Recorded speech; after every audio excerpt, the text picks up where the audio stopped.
Hi guys, welcome to Richard Cabile YouTube channel, and today's video I will teach you how to enable slide right gesture to unlock screen in your Oppo A5s mobile phone. And okay guys, but before we start, kindly subscribe to my YouTube channel by pressing the subscribe button and the bell to notify you if I have new videos. Okay guys, let's start. So okay guys, you only have to do is go to setting in your Oppo A5s mobile phone. And okay guys, here in settings, scroll down and find the smart and convenient. Okay, click this. And okay guys, here in smart and convenient, okay, you can see the gesture in motion. Okay, you only have to do is click gesture in motion.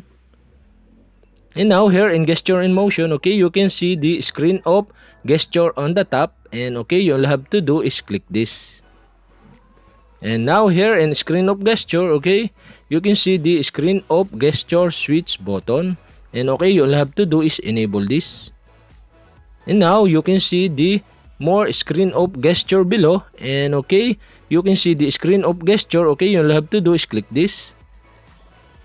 And now you can see the slide right gesture. Okay, you all have to do is click slide right gesture. And now in this tutorial, I will show you how to enable the slide right gesture to unlock the screen. Okay, you all have to do is click the unlock. And now we have successfully enabled the slide right gesture to unlock the screen in your Oppo A5s mobile phone. And okay guys, we can try it. Okay, we have to turn off the screen. And okay guys, now we have to draw to the right. Okay,